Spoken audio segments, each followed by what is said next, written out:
Hello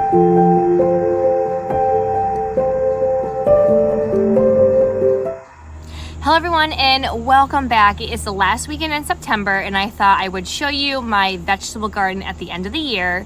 Our average first frost date is actually October 3rd, even though it has been in the 80s today. It's going to be in the 70s for the next 2 weeks. We do have one night where it dips down to about like 38 degrees, but I don't think we're gonna be getting that first frost like it usually is around, again, October 3rd. Sometimes it's around October 10th. Last year was pretty mild up until Halloween. So I wanted to show you everything because I am starting to take everything down. We're gonna start with our tomato plants because let's just say they've been neglected and definitely not fertilized enough and not pruned. I did have a lot of blight take over. We just had heavy rains for the past 2 or 3 days and it just smell awful. The leaves are just like all dead. There's a lot of new growth, but the blight has just really taken over. And like a lot of tomatoes just aren't looking great. So before I start tearing things down, why not show you what everything looks like? And hi, if you're new here, my name is Christy. I am located in Massachusetts, Zone 6A. And the reason why I have this YouTube channel is to show you that if you are a beginner gardener, it might look a little bit overwhelming, but this is only my second year gardening, specifically with the vegetable garden. And then I just started into flowers. So I wanted to share my experience because I know I had a lot of hard time finding on when to start things and what to do as a beginner, and especially in the New England and Massachusetts area. So I'm just here to show you that you can do it. Seed starting, I absolutely love. It is so much fun. But I wanted to just show you what September looks like around here and kind of what happens when you are just overloaded and you don't keep up with things. So let's head on over to the tomatoes and I'll show you what everything is looking like. Like I mentioned before, the cucumbers are pretty much toast. I do have to harvest what is left. That will also be coming down. I'm going to work on probably the cherry tomatoes another day. And also these tomatoes, for as bad as they are getting, I started these super early. So if you're new, definitely check out my videos. I started indeterminate and determinate tomatoes the day after Valentine's Day, which is crazy early, but I have been harvesting off of these since like beginning of June, middle of June. It has been amazing, the amount of tomatoes. So while I might wait on the indeterminate tomatoes next year and holding them off maybe till that first or second week of March, definitely want to start my determinate tomatoes around this time. I mean, they have just taken over. They grew up and then we had wind and they just grew off to the side. This is going to be my last year having a full vegetable garden. It's going to be converted mostly into flower beds minus my cattle panel, and then maybe one of my beds I will use for my determinate tomato. So let's take a look and see what September holds. And please no judging because yeah, been very busy focusing a lot on my flowers. So it's been neglecting back here, but we've been enjoying everything that has come from it. So let's go. All right, if you take a look from this entrance right here, the black-eyed Susan vine is just looking beautiful. And I am definitely doing this again. This is just an extra piece of my cattle panel, but I use the cattle panels. This was for sugar snap peas, and then my other one was for cherry tomatoes.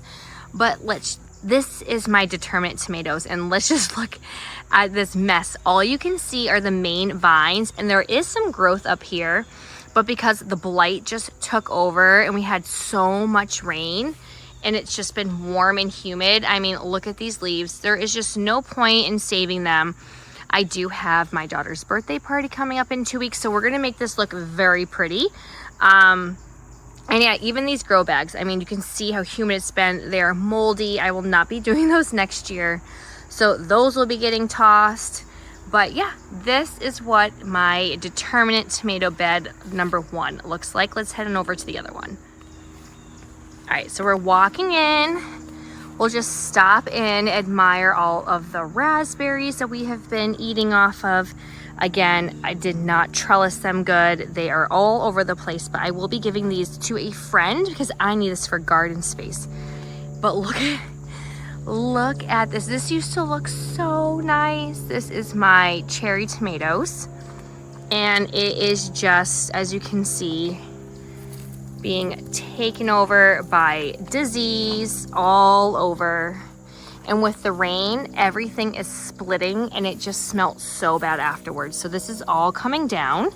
And I even have, like, it's just a vine. Like, all of these have fallen off. So we're gonna clean this up. And this is also my other bed, if I can make it over there. And it is just toast. The leaves have seen better days, so we're going to be taking this all off. But Mal and I did harvest 2 big baskets full. So here are the tomatoes. And you guys came with me when we pulled the green beans, and I have some flowers that I'll be overwintering over here. And here is my cucumbers. Look how sad, but these have put on so many cucumbers, I can't even bet. Oh my gosh, look, my pruners. I've been missing some, and there they are. So they grew so much, and they're still producing, that I had to attach some garden twine from the top all the way down to the fence. But yeah, these have seen better days. So this is also going to have to come down. But again, still some cucumbers that I need to harvest before we do so. So RIP cucumbers. Now, this is the Hot Mess Express. These are my indeterminate tomatoes. As you can see, there is just so many. I probably won't have time until next weekend to take these down, but they have seen better days. The marigolds are pushing through past them, but it is just disease. As you can see, it's just all on the stems, and it just traveled upwards. I just was not really good about keeping on track and pruning them, and it's just like that for all 3 of them. But what I do like is that the nasturtiums are climbing up. But yeah, the leaves are just not looking healthy. And as you can see right here, from all the rain, everything is just split and it's just infested with bugs. So I need to take all of this down. So these were my cherry tomatoes. Again, this is the end of September. Now you can see my ladder here because I am still harvesting off of these sunflower stalks that we grew back in the spring in the greenhouse. And here is my squash and zucchini. I still have some summer squash that is growing there in the back, but these will be coming out as well. I'm pretty sure. I mean, I do have a few little baby zucchinis trying to come, but it has also, again, seen its better days. We just have powdery mildew, and some are dying, and I just was not very good at keeping up with this as well. Now, my pepper jungle. I thought that these would be enough to stake, but they just got so tall and heavy. And again, like this one's doing pretty good, holding up on its own. I usually harvest them when they're kind of on the smaller side.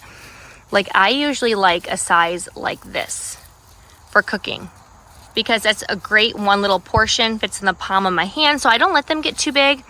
But we just had some windstorms, and it just really knocked everything down when we had those 2 or 3 days of wind and rain. But they're still holding on, some of them, so I'm very proud. But they're even like flopping over. Here are more of my snacker peppers. Some of them I did put in tomato cages, so they're doing much better. But these will also eventually get pulled too. And my jalapenos, I mean, they're still doing pretty darn well and flowering. So we'll probably leave these for a little bit. But the nasturtiums, look at these. I put them in almost all the corners of the beds. And there's even like peppers hanging out down there. So we're going to keep these for another week or 2 until we have a frost. But I mean, look at this. This just has to go. Oh, yep. So this is what happens when you let life get to your garden. But again, we got so much from it. I am just so happy. I highly suggest using a cattle panel for your indeterminate tomatoes. I will be using both cattle panels for my cherry tomatoes and pear tomatoes next year. And that's the only place where I will be growing them. Now in the corners, we did do some cucumbers. I did get cucumbers, but the Kentucky pole beans did the best in these little trellises and these metal cages. So I will be doing that again as well. For the Kentucky pole beans, I just prefer those over the bush beans. But they did get a lot of bug damage. But I did a good last harvest, and this was a win in my book. And here is a top view of everything. As you can see, I do have some tomatoes that are starting to take fruit, but we'll be tearing this down probably either tomorrow or next weekend. But I will say this was a great harvest and a great year despite all of the chipmunks. We had no slug pressure. We did have a lot of Japanese beetles. But other than that, I say the second year having this was a huge, huge win. And that is wrapping up our September here in our vegetable garden. I hope I'm not the only one that was slacking towards the end of the year. And I know that everything must come to an end. Everything I feel like was started at the right time. I did have some stunted growth with my peppers when we had a little bit more of a cold snap that came in, and it was actually still really cool up until June. But the tomatoes definitely thrived from starting super early. The peppers did end up rebounding. And again, I was reminded why I should not grow carrots, because they were like this big. So I always forget to thin them out. I just give them to the bunny, basically living underneath our deck every single time that I try and harvest them. I'm just like, all right, we're done with the carrots. We'll just buy some from the grocery store. And thank you so much for staying tuned and checking in on our September garden tour. Until next time, go ahead and click like and subscribe and hit that bell button. And I will see you all next time. Happy gardening. Bye.